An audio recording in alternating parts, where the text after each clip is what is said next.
গতকাল কিভাবে ধরে হামলা করা হয়েছে আপনারা সকলে দেখেছেন। এর প্রতিবাদে আজকে আমরা শহীদ মিনারে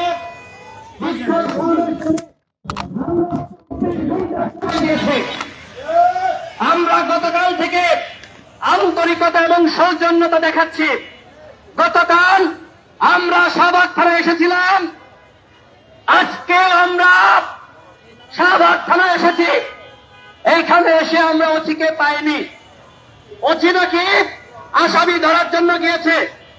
এরপরে আমরা এখানে ওসির সাথে টেলিফোনে কথা বলেছি, রমনা ডিসির সাথে টেলিফোনে কথা বলেছি। তারা আমাদেরকে আশ্বস্ত করেছে তারা অনতিবিলম্বে আসামিদেরকে গ্রেপ্তার করবে। আমাদের পক্ষ থেকে আমরা 24 ঘন্টা আলটিমেটাম ডিসিকে দিয়েছি।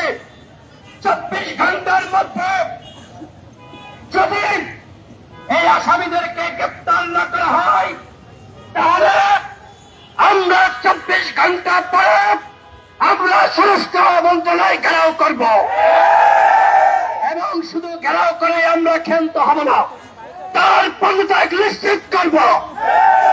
তিনি কেন আসামিদেরকে ধরলেন না, তিনি কি তাদের সাথে আঘাত করেছেন, আমরা সেটি জানতে চাইব। স্পষ্ট কথা, এই বিপ্লবের গণ অধিকার পরিষদের অবদান সম্পর্কে আপনারা সকলে জানেন। আমাদের 11 জন সহযোদ্ধা শহীদ হয়েছে, অসংখ্য সহযোদ্ধা গুলিবিদ্ধ হয়েছে। এই বিপ্লবী সরকারের দাবিদার এই অন্তর্বর্তীকালীন সরকারের আমলে রক্তাক্ত হতে হয়, সেটি কি নেতাকর্মীরা মানবে? আমাদের সারা দেশের নেতাকর্মীদেরকে বলবো, আপনারা প্রস্তুতি গ্রহণ করুন, ওই স্বরাষ্ট্র মন্ত্রণালয় ঘেরাও করতে হবে। যদি আমি আবারও বলছি, ফারুক হাসানের মাথায় কোপ দেওয়া হয়েছে, তাকে হত্যা প্রশ্নের উদ্দেশ্যে হামলা চালানো হয়েছে, 24 ঘন্টা সময় দেওয়া হলো। 1 সেকেন্ডও বেশি সময় পাবেন না। এর মধ্যে আসামিদেরকে গ্রেপ্তার না করলে স্বরাষ্ট্র মন্ত্রণালয় ঘেরাও করা হবে, একই সাথে তার পদত্যাগ নিশ্চিত করা হবে। সকলকে এই শাহবাগ থানার সামনে থেকে শান্তিপূর্ণভাবে ঘরে ফিরে যাওয়ার আহ্বান জানিয়ে আজকে এখানকার আমাদের যে জমায়েত সেটি আমরা সমাপ্ত ঘোষণা করছি।